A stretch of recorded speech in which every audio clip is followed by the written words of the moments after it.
के अंदर।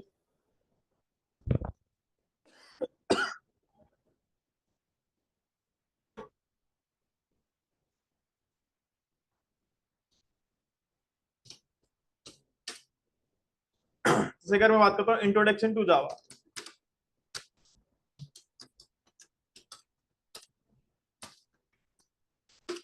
अगर मैं इंट्रोडक्शन टू जावा की बात करता हूँ यहाँ पर, तो जावा के अंदर क्या होता है यहाँ पर। तो Java is a high level, Java is a high level third generation, Java is a high level third generation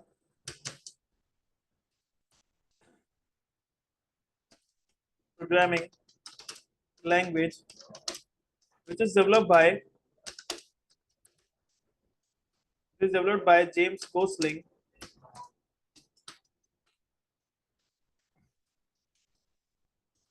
at Sun Microsystem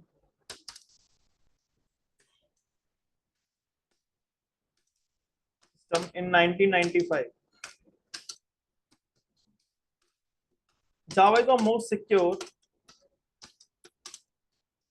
secure and object-oriented programming language and object-oriented programming language. Java is the most secure and object-oriented programming language.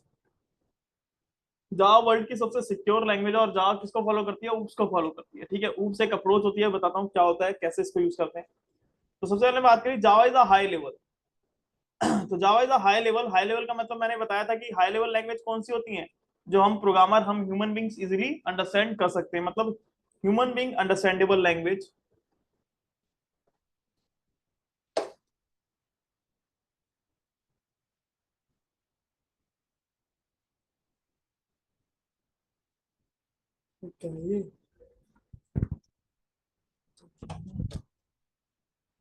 तो यहाँ पर मैं ऐसे लिख देता हूँ,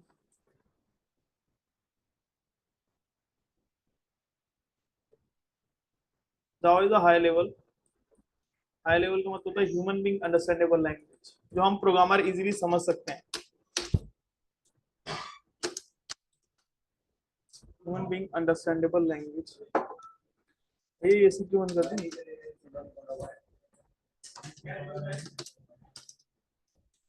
human being understandable language. तो Java is a high level and third generation programming language. किसने कनेक्ट कर रखा है भाई, बंद तो कर ले, माइक तो बंद कर लो उसको। तो third generation programming language, third generation का मतलब होता है देखो, हर एक लैंग्वेज की क्या होती है, अपनी जनरेशन होती है। क्या होती है, जनरेशन। जैसे कि फर्स्ट जनरेशन प्रोग्रामिंग लैंग्वेज होता है, थर्ड सेकंड जनरेशन होती है। तो अगर मैं बात करता हूँ यहाँ पर, तो जावा हमारी थर्ड जनरेशन प्रोग्रामिंग लैंग्वेज है। मैं आपको दिखा देता हूँ। तो generation of programming languages, generation of programming languages. तो अगर मैं विकीपीडिया पे चलता हूँ, तो विकीपीडिया में खुद दिखाता है, जैसे कि सेकंड जनरेशन यानी फर्स्ट जनरेशन हमारे पास क्या है, ये फर्स्ट जनरेशन को शो नहीं कर रहा, लेकिन फर्स्ट जनरेशन हमारे पास कौन सी लैंग्वेज होती है, मशीन लैंग्वेज। कौन सी होती है हमारी, मशीन, मतलब जीरो और वन। अगर सेकंड जनरेशन लैंग्वेज की बात करें, तो सेकंड जनरेशन हमारे पास जो लैंग्वेज होती है वो होती है असेंबली लैंग्वेज। क्या होती है हमारे पास, असेंबली लैंग्वेज। और अगर मैं थर्ड जनरेशन प्रोग्रामिंग लैंग्वेज की बात करता हूँ, तो C plus, Java, Python, PHP, Perl, C sharp, BASIC, Pascal, Fortran, ALGOL, COBOL, यानी all these are the third generation programming language. मैंने आपको कल ही बताया था, थर्ड जनरेशन प्रोग्रामिंग लैंग्वेज वो होती है जो डायरेक्टली कंप्यूटर से इंटरेक्ट नहीं करती, जिसको अगर कंप्यूटर को अंडरस्टैंड कराना है तो हमें उसको जीरो और वन में क्या करना पड़ता है, कन्वर्ट करना पड़ता है, यूजिंग कंपाइलर और यूजिंग इंटरप्रेटर किसी के थ्रू। तो जावा हमारी क्या है, थर्ड जनरेशन प्रोग्रामिंग लैंग्वेज है। क्या है हमारे पास, थर्ड जनरेशन प्रोग्रामिंग लैंग्वेज। उसके बाद मैं आगे चलता हूँ। तो Java is a high level and third generation programming language which is developed by James Gosling.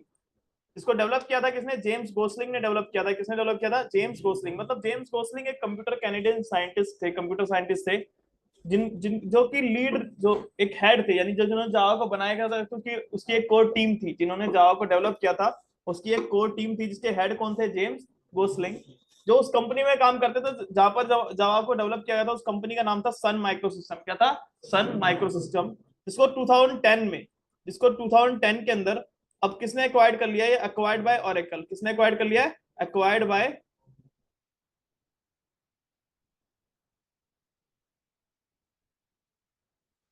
यानी एक्वायर्ड बाय ओरेकल।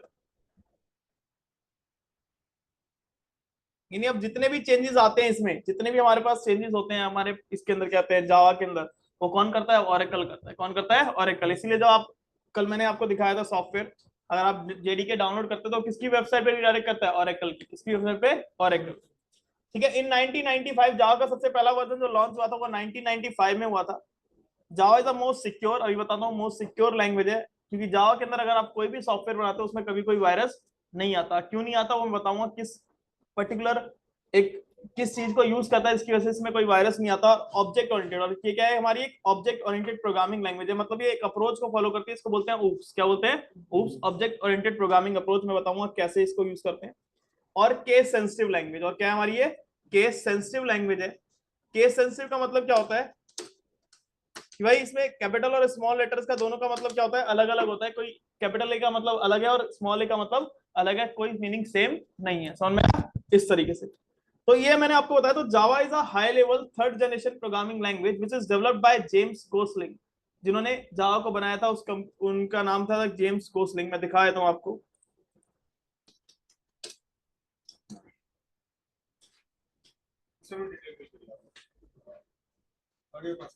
तो अगर मैं यहाँ पे बात करता हूँ, James Gosling OC is a Canadian computer scientist best known as the founder of the lead designer behind the Java programming language. तो इसको डेवलप किया था तो बहुत सारे लोग थे, लेकिन इसके जो हेड थे वो कौन थे? जेम्स गोसलिंग थे। कौन थे? James Gosling. चलो मैं इसको आपको शेयर करता हूँ, आपको स्क्रीनशॉट ही सारा। कितना समय है? कोई डाउट तो नहीं इसमें? इसको शेयर करता हूँ।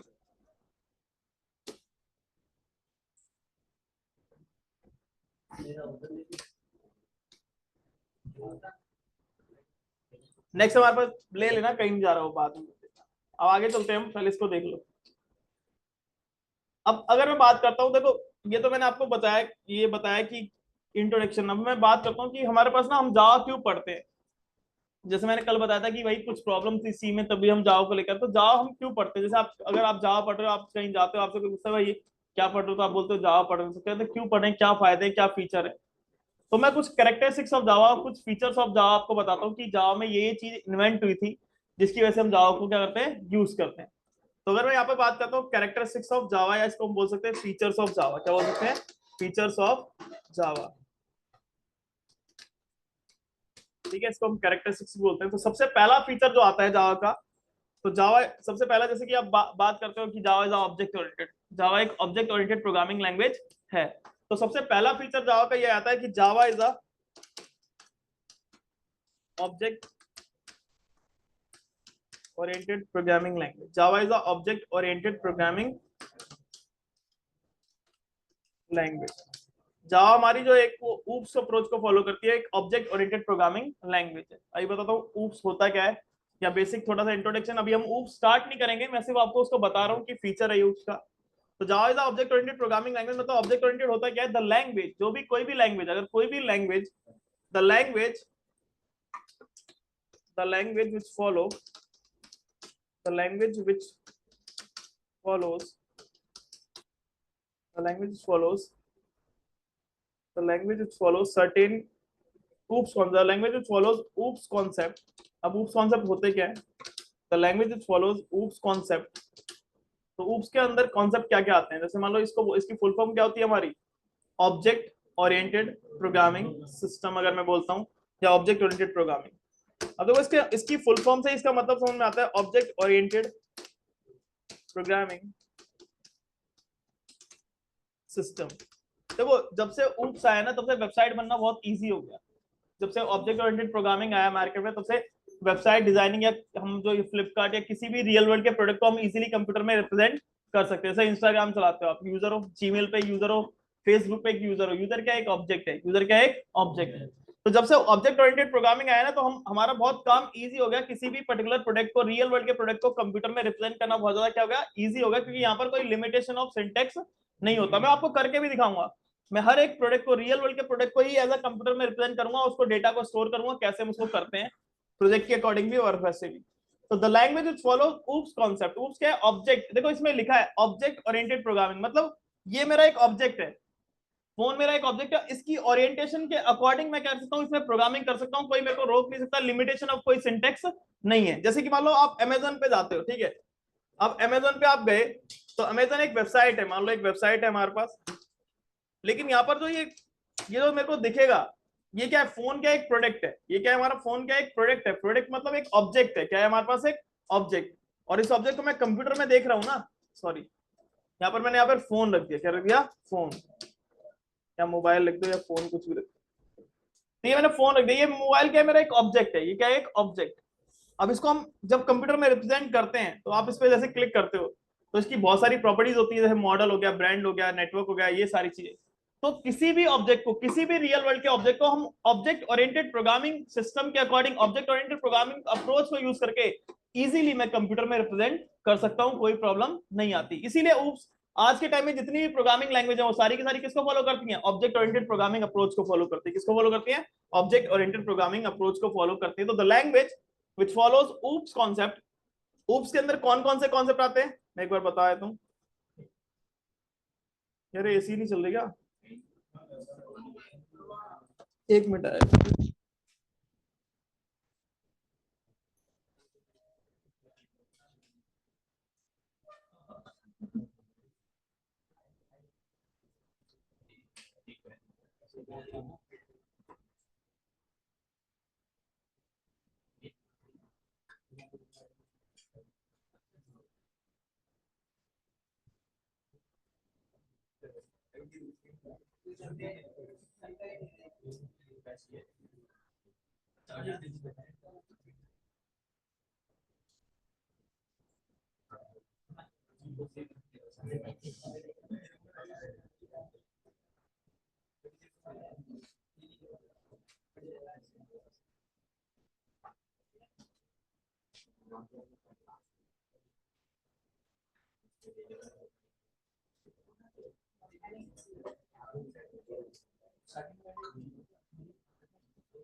ठीक है, अब जैसे कि मैं यहाँ पर बता दो, देखो ऊप्स के अंदर ना बहुत सारे कॉन्सेप्ट होते हैं, जैसे कि सबसे पहला कॉन्सेप्ट आता है इसमें, जैसे कि अगर मैं बात करता हूँ यहाँ पर इनहेरिटेंस, क्या आता है हमारे पास, इनहेरिटेंस। ये ऊप्स के कॉन्सेप्ट है, किसके कॉन्सेप्ट है, ऊप्स। अभी मैं ऊप्स पढ़ा नहीं रहा, मैं सिर्फ फीचर बता रहा हूँ कि पहला फीचर है कि जो लैंग्वेज इन फीचर को फॉलो करेगी वो लैंग्वेज क्या होगी हमारी, एक ऑब्जेक्ट ओरिएंटेड प्रोग्रामिंग लैंग्वेज होती है। क्या होती है, ऑब्जेक्ट ओरिएंटेड प्रोग्रामिंग लैंग्वेज। तो अगर मैं बात करता हूँ इनहेरिटेंस, तो इनहेरिटेंस का मेन मोटिव क्या होता है, आप सबने अगर सी या सी प्लस पढ़ी होगी तो ऊप्स पढ़ा होगा, उसमें इनहेरिटेंस वर्ड का मतलब क्या होता है, मेन रीयूजेबिलिटी। क्या होता है हमारा, रीयूजेबिलिटी। क्या होता है, रीयूजेबिलिटी। यानी इनहेरिटेंस को हम रियल वर्ल्ड में भी हम क्यों यूज करते हैं, रियल वर्ल्ड में भी हम इससे क्या, ये रियल वर्ल्ड का कॉन्सेप्ट है। ऑब्जेक्ट ओरिएंटेड प्रोग्रामिंग क्या होती है, वो उसने ना कुछ रियल वर्ल्ड के कॉन्सेप्ट को अपनी टेक्नोलॉजी में ऊप्स के अकॉर्डिंग इंप्लीमेंट कर रखा है। तो जो टेक्नोलॉजी ऊप्स को फॉलो करती है उसको जो रियल वर्ल्ड में हमें सर्टेन एडवांटेज मिलते हैं वो हमें कंप्यूटर में भी मिल जाते हैं। इसीलिए ज्यादातर हर कोई किसको यूज करता है, ऊप्स को यूज करता है। किसको यूज कर रहा है, ऊप्स को, यानी ऑब्जेक्ट ओरिएंटेड प्रोग्रामिंग लैंग्वेज को यूज करता है। तो इनहेरिटेंस, तो इनहेरिटेंस हमारे पास क्या है, इनहेरिटेंस का मेन मोटिव होता है रीयूजेबिलिटी। क्या होता है, रीयूजेबिलिटी।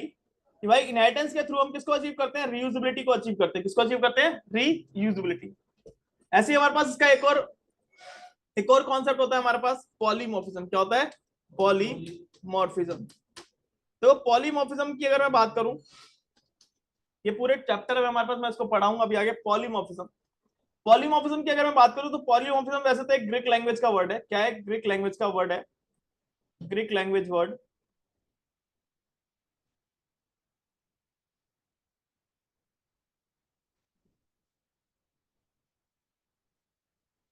Greek language word. तो पॉली का मतलब क्या होता है, मैनी। क्या होता है, मैनी। पॉली का मतलब होता है मैनी, और मॉर्फ का मतलब होता है क्या, फॉर्म्स या शेप बोल सकते हो, या काइंड भी बोल सकते हो। क्या बोल सकते हो, फॉर्म या शेप, मैनी शेप या मैनी काइंड्स, इस तरीके से आप कुछ भी लिख सकते हो। यानी इसकी इंग्लिश डेफिनेशन की बात करूं, अगर मैं पॉलीमॉर्फिज्म का इंग्लिश मीनिंग की बात करूं तो उसका मीनिंग क्या होता है, वन नेम। ये इसकी डेफिनेशन नहीं है, इसका सिर्फ एक इंग्लिश मीनिंग है, वन नेम मैनी फॉर्म्स। क्या होता है, वन नेम मैनी फॉर्म्स। कि भैया नाम एक ही है लेकिन उसकी अलग अलग सरकमस्टांसेस में अलग अलग क्या करता है, बिहेवियर प्रोड्यूस करता है। जैसे ये फोन है, दिस एग्जांपल ऑफ पॉलीमॉर्फिज्म। इसके थ्रू हम कॉलिंग भी करते हैं, चैटिंग भी करते हैं, मूवीज भी देखते हैं, ठीक है, गेम्स भी खेलते हैं, टाइम भी बताता है, गाने भी सुनते हैं, मूवीज देखते हैं, यानी ऑब्जेक्ट तो एक ही है, लेकिन जिस तरीके की सरकमस्टांसेस बदलती हैं तो इसका बिहेवियर भी क्या होता है, चेंज हो जाता है। तो this is the example of polymorphism. क्या होता है, पॉलीमॉर्फिज्म। अगर मैं बात करता हूं यहाँ पर, हमारे पास तीसरा कॉन्सेप्ट आता है इनकैप्सुलेशन। क्या आता है, इनकैप्सुलेशन। अगर मैं इनकैप्सुलेशन की बात करता हूँ, इनकैप्सुलेशन भी हमारा क्या एक ऊप्स का ही कॉन्सेप्ट होता है। देखो यहाँ पर इनकैप्सुलेशन का मतलब क्या होता है, हमें अपने डेटा को, जैसे अगर मैं यहाँ से ये हटा दूं, एशियन हटा दूं और इन हटा दूं, तो क्या बचता है, कैप्सूल बचता है। क्या बचता है, कैप्सूल। कैप्सूल का मतलब क्या होता है, रियल वर्ल्ड में मेडिसिन को रखते हैं कैप्सूल के अंदर, मतलब मेडिसिन रियल वर्ल्ड में कैप्सूल के अंदर क्यों रखते हैं, ताकि वो रियल वर्ल्ड के एनवायरमेंट से, बाहर के एनवायरमेंट से क्या रहे, प्रोटेक्ट रहे। ठीक है, तो इनकैप्सुलेशन का मतलब भी क्या होता है कि अगर मैं अपने डेटा को, जो मेरा डेटा है, जो हम, जैसे कि हमारे पास ये फोन है, इसका डेटा क्या हुआ, इसकी कंपनी का नाम, इसका जो भी डेटा, जो भी इंफॉर्मेशन है, जैसे इंस्टाग्राम पे हम जो अपने यूजर अकाउंट क्रिएट करते हैं तो अपनी इंफॉर्मेशन देते हैं, वो क्या हमारा डेटा हो गया। मैं चाहता हूं मेरा डेटा प्रोटेक्ट रहे, सिक्योर रहे, कोई दूसरा बंदा बाहर से इसको डायरेक्टली एक्सेस ना कर पाए, तो उसके लिए हम कौन सा कॉन्सेप्ट यूज करते हैं, इनकैप्सुलेशन। क्या करते हैं, इनकैप्सुलेशन। और इनकैप्सुलेशन के थ्रू हम किसको अचीव करते हैं, डेटा हाइडिंग को अचीव करते हैं। किसको करते हैं, डेटा हाइडिंग, मतलब अपने डेटा को हाइड करते हैं बाहर के एनवायरमेंट से। तो डेटा हाइडिंग करने के लिए हम किसका यूज करते हैं, इनकैप्सुलेशन का यूज करते हैं। किसका यूज करते हैं, इनकैप्सुलेशन का। ठीक है, उसके बाद हमारे पास नेक्स्ट कॉन्सेप्ट आता है इसमें, जैसे कि हमारे पास एब्स्ट्रैक्शन आता है। क्या आता है, एब्स्ट्रैक्शन। एब्स्ट्रैक्शन एक कॉन्सेप्ट होता है हमारे पास, एब्स्ट्रैक्शन। आजकल हर एक प्रोडक्ट में एब्स्ट्रैक्शन होती है। जैसे मैं यहाँ से रिमोट के एसी से ऑन और ऑफ करता हूँ, मेरे को नहीं पता इंटरनल वर्किंग क्या है, लेकिन हमें फंक्शनलिटी दी गई है कि भाई यहाँ से बैठे बैठे आप अपने एसी को ऑन भी कर सकते हो और ऑफ भी कर सकते हो। हम फोन पे कॉल कर रहे हैं, कॉल जा रही है, हम बात कर रहे हैं, लेकिन इंटरनल वर्किंग मेरे को नहीं पता। तो यहाँ पर क्या है, this is example of abstraction. क्या होता है हमारा, एब्स्ट्रैक्शन। मतलब एब्स्ट्रैक्शन मतलब जहां पर इंटरनल वर्किंग क्या होती है, हिडन होती है, हमें सिर्फ फंक्शनैलिटी दिखाई जाती है। क्या आती है, फंक्शनैलिटी। भाई ये ऐसे बना है, यानी आप इसको ऐसे यूज करो, आपका काम हो जाएगा, लेकिन बना कैसा है उसके बारे में आपको नहीं पता। This is example of abstraction, मतलब शो फंक्शनैलिटी। यानी अगर इसकी थोड़ी सा डेफिनेशन एग्जांपल की बात करूं तो इसका होता है show functionality, show functionality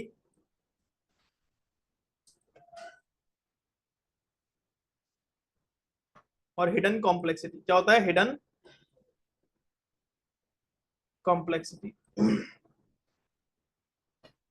show functionality और हिडन कॉम्प्लेक्सिटी। उसके बाद हमारे पास कॉन्सेप्ट आता है, क्लास का कॉन्सेप्ट आता है और ऑब्जेक्ट। फिर इसमें हमारे पास क्लास भी आता है और क्या आता है हमारे पास, ऑब्जेक्ट भी आता है। क्या आता है, ऑब्जेक्ट। यानी क्लास की बात करें और ऑब्जेक्ट, ये हमारे ऊप्स के कॉन्सेप्ट होंगे। यानी जो लैंग्वेज इन सारे कॉन्सेप्ट को फॉलो करेगी वो एक ऑब्जेक्ट ओरिएंटेड प्रोग्रामिंग लैंग्वेज होती है। क्या होती है, ऑब्जेक्ट ओरिएंटेड प्रोग्रामिंग लैंग्वेज। तो ऊप्स मतलब द ऊप्स क्या एक अप्रोच है, ऊप्स क्या एक बुक है जिसके अंदर बहुत सारे कॉन्सेप्ट जो लिखे गए हैं जो रियल वर्ल्ड से रिलेटेड है। तो कोई भी टेक्नोलॉजी अगर उन कॉन्सेप्ट को फॉलो करता है या फॉलो करती है तो वो क्या होती है, हमारी एक ऑब्जेक्ट ओरिएंटेड प्रोग्रामिंग लैंग्वेज होती है। क्या होती है, हमारी ऑब्जेक्ट ओरिएंटेड प्रोग्रामिंग लैंग्वेज। यहाँ पर लास्ट में आता है ऑब्जेक्ट। ऑब्जेक्ट क्या होता है, देखो ऑब्जेक्ट, ऑब्जेक्ट क्या होता है हमारे पास, ऑब्जेक्ट इज नथिंग, यानी रियल वर्ल्ड में हर एक प्रोडक्ट क्या एक ऑब्जेक्ट है। ये लैपटॉप भी एक ऑब्जेक्ट है, ये फोन भी एक ऑब्जेक्ट है, मैं भी एक ऑब्जेक्ट हूँ, आप भी एक ऑब्जेक्ट हो। ठीक है, तो ऑब्जेक्ट मतलब ऑब्जेक्ट जो भी रियल वर्ल्ड में फिजिकली एग्जिस्ट करता है, यानी एनी रियल वर्ल्ड एंटिटी। क्या, एनी रियल वर्ल्ड एंटिटी क्या होता है, एक ऑब्जेक्ट होता है। तो अगर मैं बात करूं यहाँ पर, तो any real world entity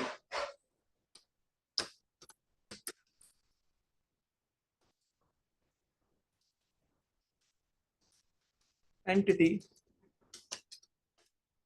is known as an object, is known as an object. क्या बोलते हैं हम, ऑब्जेक्ट बोलते हैं। क्या बोलते हैं, ऑब्जेक्ट।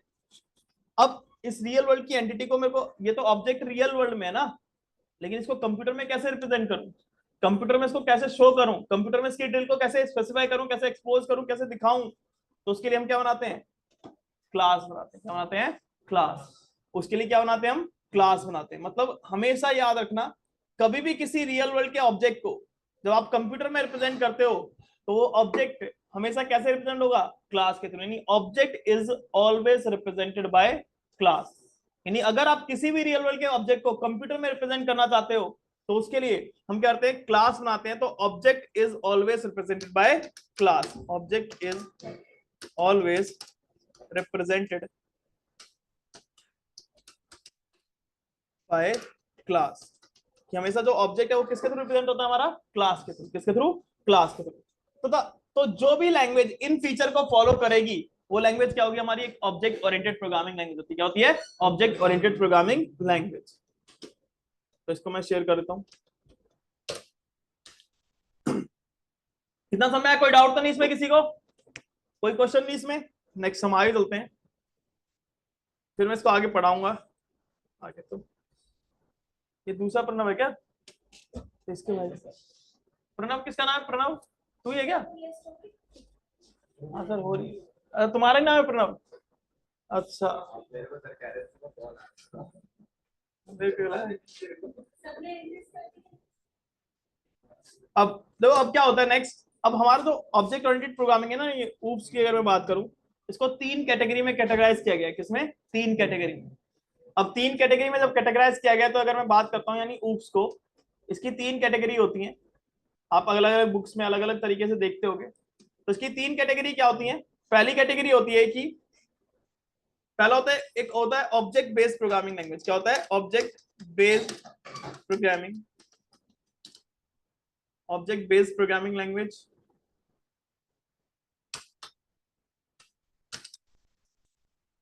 अगर मैं दूसरे की बात करूं, सेकंड होता है हमारा truly object oriented programming language, truly object oriented,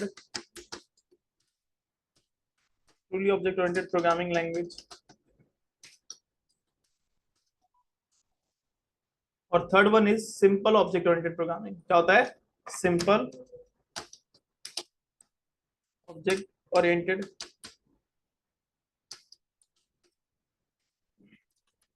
programming, simple object oriented programming language. ये अलग अलग तरीके की लैंग्वेज होती है। पहला first one is object based programming language, second one is simple object oriented programming, और थर्ड वन यानी ट्रूली ऑब्जेक्ट ओरिएंटेड और सिंपल ऑब्जेक्ट ओरिएंटेड। अब आप कहोगे सर इनको कैसे कैटेगराइज किया गया है? देखो है तो ये सारी ऑब्जेक्ट ओरिएंटेड प्रोग्रामिंग लैंग्वेजेस, ये सारी हैं तो ऑब्जेक्ट ओरिएंटेड प्रोग्रामिंग लैंग्वेजेस। बस कुछ लैंग्वेज होती है ना जो ऊप्स को तो फॉलो करती हैं, बट ऊप्स के कुछ फीचर को सपोर्ट नहीं करती। कुछ फीचर होते हैं जिनको वो सपोर्ट नहीं करती, तो उनके बेस पे हमने क्या किया, इनको कैटेगराइज किया गया। क्या करा गया है? कैटेगराइज। जैसे अगर मैं ऑब्जेक्ट बेस्ड प्रोग्रामिंग लैंग्वेज की बात करूं, the language does not support the language does not support some feature of oops, some feature of oops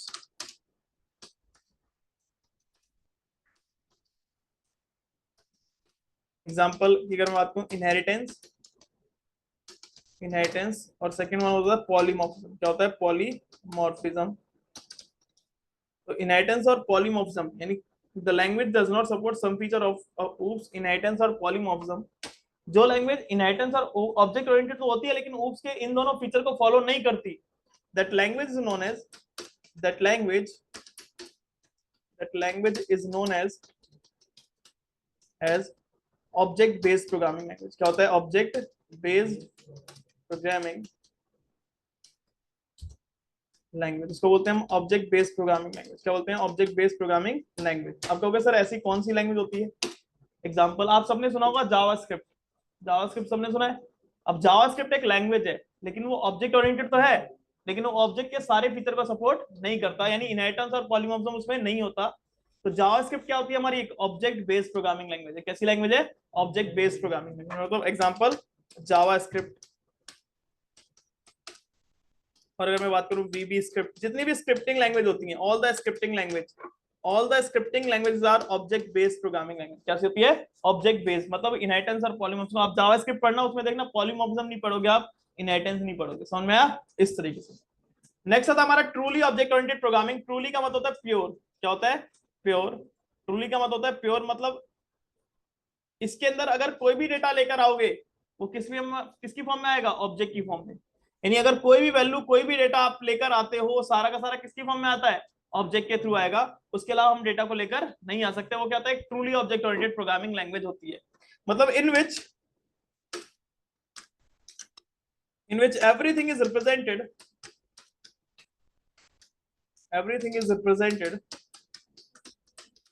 in which everything is represented in the form of object, the form of in which everything is represented in the form of object, यानी जहां पर अगर मैं कोई भी data, कोई भी कुछ भी लेकर आऊं, कोई वैल्यू भी लेकर आऊंगा, हर चीज किसकी फॉर्म में आएगी? ऑब्जेक्ट की फॉर्म में आएगी। In the form of object, that language is known as, that language is known as truly object oriented programming. Truly object oriented programming language. कैसे होती है हमारी truly object oriented programming language होती है? Example अगर मैं बात करूं, हमारे पास एक लैंग्वेज होती है पाइथन, सबने देखा पाइथन, पाइथन एक लैंग्वेज है। Python is a truly object oriented programming language. यानी इन पाइथन, अगर आप पाइथन के अंदर कोई भी डेटा लेकर आते हो, कोई वैल्यू लेकर आते हो, वो किसकी फॉर्म में आता है? सिर्फ और सिर्फ ऑब्जेक्ट की फॉर्म में। तो पाइथन इज अ, एक और होती थी पहले सिमुला 67, क्या होती थी? सिमुला 67 बहुत पहले, वो भी क्या होती थी? एक truly object oriented programming language, यानी लैंग्वेज थी। नहीं नहीं नहीं, वो स्मॉल टॉक एक लैंग्वेज होती थी, स्मॉल टॉक, वो एक truly object oriented programming language है। कि आप उसको नहीं जानते तो आप simple Python, Python is the truly object oriented programming language. इसके अंदर अगर आप कोई भी डेटा लेकर आओगे, वो किसकी फॉर्म में आएगा? ऑब्जेक्ट की फॉर्म में, और कोई दूसरा तरीका नहीं है। थर्ड वन आता है हमारा simple object oriented programming language. यहाँ पर भी हर चीज ऑब्जेक्ट की फॉर्म में आ सकती है, यहाँ पर भी हर चीज ऑब्जेक्ट की फॉर्म में आ सकती है, मतलब कन्वेंशन मैंडेटरी नहीं कि आएगी, आ सकती है, लेकिन अगर प्रोग्रामर चाहेगा तो। बाकी दो तरीके, दो अलग अलग तरीके होते हैं। कहीं पे प्रोग्रामर नहीं चाहेगा, वहां पर टेक्नोलॉजी कहती है भैया ऑब्जेक्ट के थ्रू लेके आनी है और कोई दूसरा तरीका है ही नहीं, तो इसलिए सिंपल ऑब्जेक्ट ओरिएंटेड क्या है? सिंपल। मतलब यहाँ पर हर चीज, in which everything is represented in the form of object, लेकिन कुछ चीजों को छोड़कर जो बिना ऑब्जेक्ट के भी आ सकते हैं, जैसे कि प्रिमिटिव डेटा टाइप्स। क्या होते हैं हमारे पास? Primitive data types. Primitive data type अभी बताऊंगा क्या होता है। तो in which everything, in which everything is represented, in which everything is represented, in which everything is represented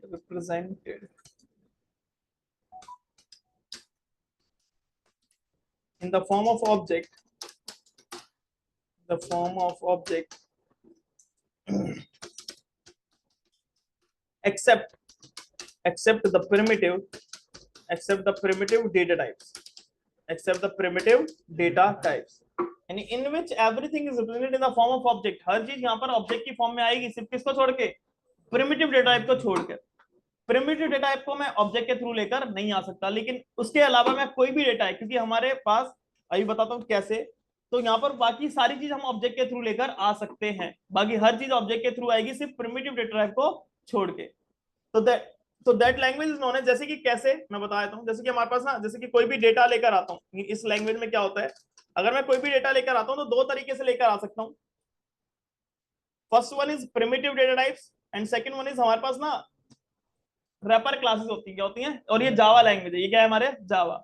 simple की बात करूं तो Java is a simple object oriented programming language. Java के अंदर मैं दोनों तरीके से डेटा को लेकर आ सकता हूँ, ऑब्जेक्ट के थ्रू भी और प्रिमिटिव डेटा टाइप्स के थ्रू भी, रिक्वायरमेंट के अकॉर्डिंग। जब हम कलेक्शन वगैरह पढ़ेंगे इसमें आगे, जेनरिक्स वगैरह पढ़ते हैं जावा के अंदर, तो वहां पर हर चीज मेरा ऑब्जेक्ट के थ्रू आता है, कोई प्रिमिटिव डेटा टाइप यूज नहीं होता। तो उस टाइम पे जावा क्या होगी? एक truly object oriented programming language होगी। बट मैं प्रिमिटिव डेटा टाइप के थ्रू भी डेटा लेकर आ सकता हूं। अगर टेक्नोलॉजी आगे जाके, आगे आने वाले वर्जन में प्रिमिटिव डेटा टाइप को हटा देती है, तो जावा भी क्या, एक truly object oriented programming language होती है। तो यहां पर अभी मैं दोनों, अभी तक तो मैं दोनों तरीके से डेटा को लेकर आ सकता हूं। जैसे मैं लिखा int x is equal to 10, float f is equal to 20.5, this the primitive data type. क्या होते हैं ये? प्रिमिटिव। मैं डेटा को ऐसे भी लेकर आ सकता हूं। और दूसरी चीज होती है हमारे पास रैपर क्लास। क्या होती है हमारे पास? Wrapper class. हमारे जावा के वर्जन में हमें एक कॉन्सेप्ट को इन्वेंट करके दिया गया, रैपर क्लासेस। क्या होते हैं? Wrapper classes. मतलब जितने भी हमारे पास प्रिमिटिव डेटा टाइप हैं, उनके कॉरस्पॉन्डिंग जावा हमें क्या देता है? रैपर क्लास भी देता है। क्या देता है? Wrapper class. जैसे कि मान लो, तो अब मैं डेटा को ऐसे, अब क्लास है तो क्या बनेगा उसका? ऑब्जेक्ट। कहीं पे भी अगर ऑब्जेक्ट होता है तो उसकी क्या होती है? पीछे क्लास होती है। और अगर क्लास है तो हमेशा क्या बनेगा उसका? ऑब्जेक्ट। विदाउट, अगर कोई भी क्लास है तो उसका बिना ऑब्जेक्ट बने हम उसको कुछ एक्सेस नहीं कर सकते। अगर नॉन स्टैटिक है, उसका ऑब्जेक्ट बनेगा ही बनेगा। ठीक है, वो मैं आपको बताऊंगा। तो रैपर क्लास क्या होती है? जैसे कि मान लो इंटीजर, मैं आपको दिखा देता हूँ रैपर क्लासेस इन जावा।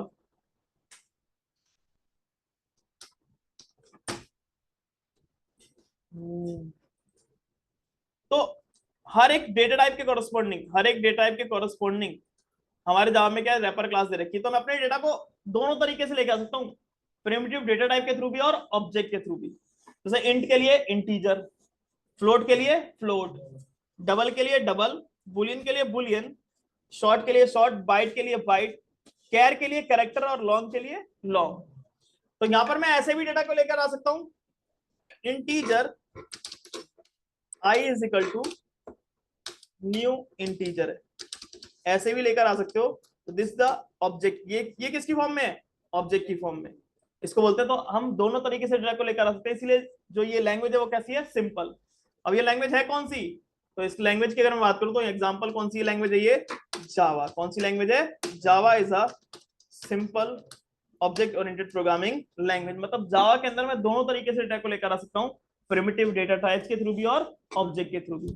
तो ये तीन तरीके हैं, तीन पार्ट्स में उसको डिवाइड कर रखा है। तो हम जो जावा पढ़ेंगे, Java is a simple object oriented programming language. तो first one is object based programming language, second one is truly object oriented programming language, and third one is simple object oriented programming language.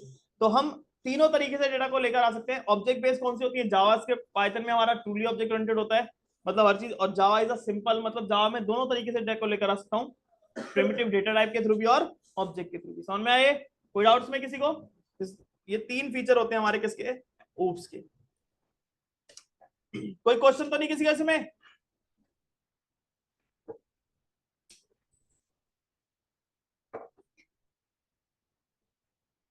हम्म, भरी रखी है, दोबारा से ले ले, वो तो है। चलो आगे चलते हैं। नेक्स्ट हमारा सेकंड फीचर आता है जावा का। फर्स्ट फीचर समझ में आया, जावा is a object oriented programming language. Next हमारा फीचर आता है जावा का सेकंड। मैं आपको इसकी पीडीएफ भी एक शेयर करूंगा आपके व्हाट्सएप पे, उसमें बहुत सारे यानी नोट्स, ये तो मैं आपको इमेजेस शेयर कर रहा हूँ, वो एक उसमें थ्योरेटिकल सारा का सारा लिखा हुआ है, उसको भी पढ़ना। कोई डाउट है पहले तो नोट्स इसी के अकॉर्डिंग बनाना जो मैंने बताया, इसमें मैं सारी चीज बता दूंगा। सेकंड आता है जावा is a robust, Java is a robust. अब यहाँ पर एक वर्ड आया रोबस्ट, बता सकते हो क्या मतलब होता है रोबस्ट का? जिसने पहले पढ़ रखे हो वो ना, रोबस्ट वर्ड सुना है, क्या होता है रोबस्ट, बताओ क्या होता है रोबस्ट?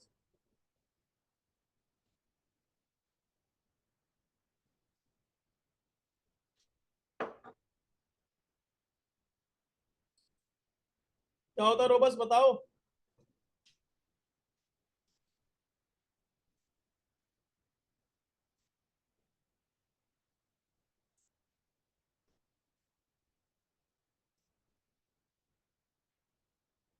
नहीं पता, चलो मैं बताता हूँ। देखो रोबस्ट का मतलब क्या होता है, पहले तो गलत, रोबस्ट, तो रोबस्ट का मतलब होता है, वैसे अगर मैं बात करूं तो रोबस्ट का मतलब होता है स्ट्रॉन्ग। क्या होता है, स्ट्रॉन्ग। इन रोबस्ट का मतलब क्या होता है, स्ट्रॉन्ग होता है। क्या होता है, strong. Java is a robust, मतलब ये एक स्ट्रॉन्ग लैंग्वेज है। कैसी लैंग्वेज है, स्ट्रॉन्ग। तो अगर मैं स्ट्रॉन्ग लैंग्वेज की बात करता हूँ, मतलब जावा का, अब ये स्ट्रॉन्ग कैसे है कि अगर आप जावा के अंदर कभी भी कोई सॉफ्टवेयर या कोई एप्लीकेशन डेवलप करते हो, आप अगर जावा के अंदर कभी भी कोई सॉफ्टवेयर या कोई भी एप्लीकेशन डेवलप करते हो, वो कभी भी रन टाइम पे ऑटोमेटिकली फेल नहीं होता। वो कभी भी रन टाइम पे ऑटोमेटिकली एप्लीकेशन फेल नहीं होगी। क्यों नहीं होगी? Because of two features of Java. Java के अंदर बहुत सारे फीचर्स हैं। तो देखो, यानी Java, because of two features of Java, जैसे कि first one is exception handling, जो हम पढ़ते हैं इसमें क्या पढ़ते हैं, exception handling. And the second one is Java के 8 वर्जन से एक नया कॉन्सेप्ट आता है, ऑटोमेटिक गार्बेज कलेक्शन। क्या होता है, automatic garbage collection.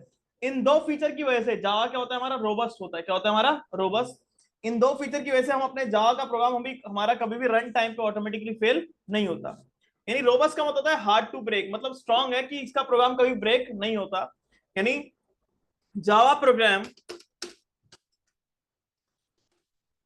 Never terminates, Java program never terminates automatically in run time. Java का प्रोग्राम कभी भी रन टाइम पे ऑटोमेटिकली फेल नहीं होता। क्यों नहीं होता? तो यहां पर होता है क्यों नहीं होता, because of two features of Java,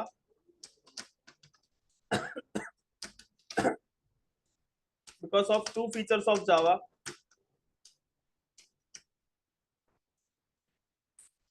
two features of Java first one is automatic, first one is exception handling. क्या होता है? Exception handling. First one is exception handling and the second one is automatic garbage collection. क्या होता है? Automatic garbage collection. ये हमारे जावा को क्या बनाता है? रोबस्ट बनाता है। क्या बनाता है? Robust. First one is exception handling and second one is automatic garbage collection. ये हमारे प्रोग्राम को क्या बनाता है? रोबस्ट बनाता है। कैसे? तो जावा का प्रोग्राम रन टाइम पे कभी भी ऑटोमेटिकली फेल नहीं होगा। अगर आप जावा में कोई भी एप्लीकेशन बनाते हो, कभी भी रन टाइम पे ऑटोमेटिकली फेल नहीं होती, because of two features of Java, exception handling और ऑटोमेटिक गार्बेज कलेक्शन। तो अगर मैं एक्सेप्शन हैंडलिंग की बात करता हूं, तो एक्सेप्शन हैंडलिंग किस लिए यूज होता है हमारा? ये होता है रन टाइम एरर्स को। अगर हमारे जावा के प्रोग्राम में कोई भी रन टाइम पे एरर होती है, तो हमने अपना सॉफ्टवेयर बना दिया, कंपाइल टाइम पे कोई एरर नहीं थी, हमारा लॉजिक भी सही फॉर्म हो रहा है, हमने अपने क्लाइंट को वो सॉफ्टवेयर सेल कर दिया, और वहां पर जाके जैसे कि उसने फील्ड में डालने थे नंबर, उसने डाल दिया करेक्टर, तो वहां पर अबनॉर्मल कंडीशन अकर हुई और हमारा प्रोग्राम क्या हो गया? टर्मिनेट हो गया। तो वो तो नॉन टेक्निकल पर्सन है, उसको तो यही लगेगा कि भैया सॉफ्टवेयर क्या हो गया? हमारा खराब हो गया। तो रन टाइम पे जो एरर्स आती है, रन टाइम पे एरर, जैसे मेरा सॉफ्टवेयर रनिंग स्टेट में है और रन टाइम पे अगर कोई भी एरर अकर होती है, तो उसको हैंडल करने के लिए हम किसका यूज करते हैं? एक्सेप्शन हैंडलिंग का यूज करते हैं। मतलब एक्सेप्शन हैंडलिंग के थ्रू क्या करते हैं? हम रन टाइम एरर्स को हैंडल करते हैं। क्या करते हैं? रन टाइम एरर्स को हम हैंडल करते हैं किसके थ्रू? एक्सेप्शन हैंडलिंग के थ्रू।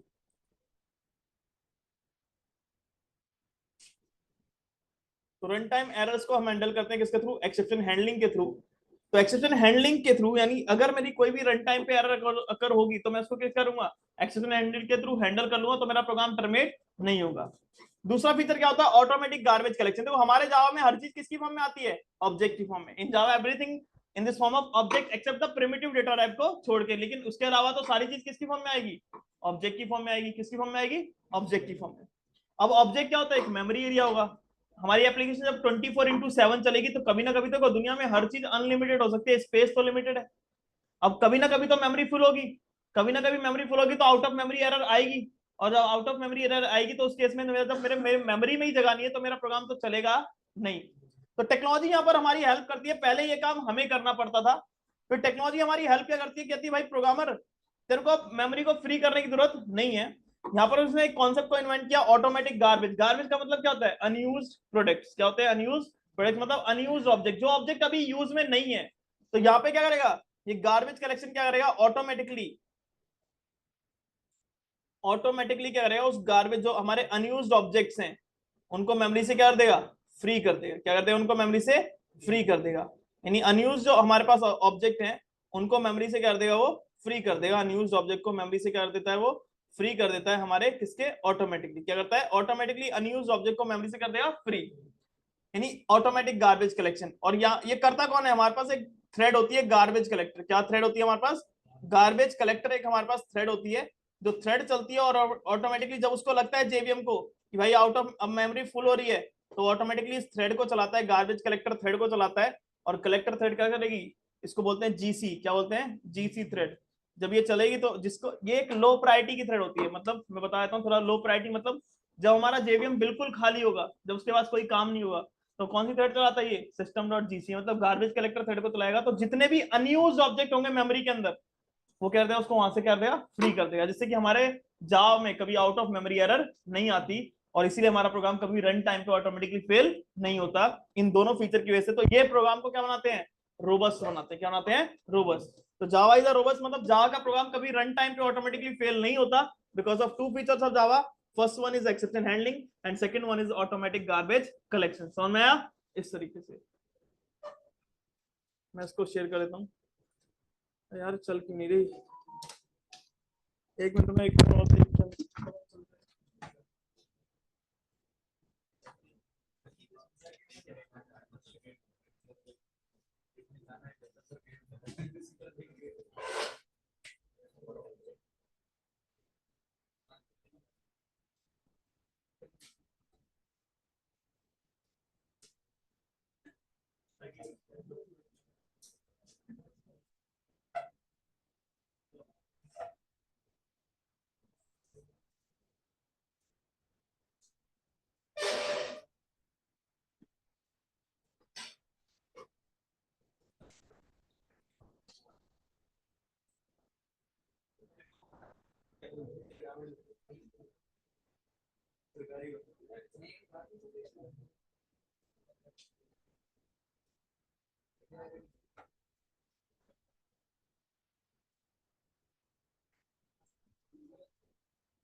अरे वो ऊपर से कर रहा हूँ, बार बार गिर जा रही है नीचे।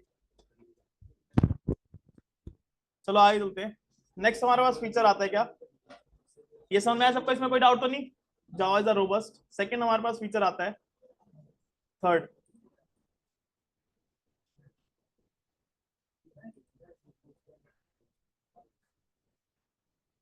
थर्ड फीचर क्या आता है हमारे पास, जावा इज अ आर्किटेक्चर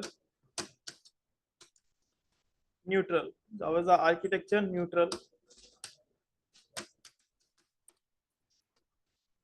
जावा कहता है हर एक, देखो आर्किटेक्चर न्यूट्रल क्या होता है, देखो जब भी हम कोई प्रोग्राम बनाते हैं तो वो किसी ना किसी आर्किटेक्चर को फॉलो करता है ना। जैसे सी लैंग्वेज थी, सी लैंग्वेज में 32 बिट ओएस होता था, 64 बिट ऑपरेटिंग सिस्टम्स होते हैं हमारे पास।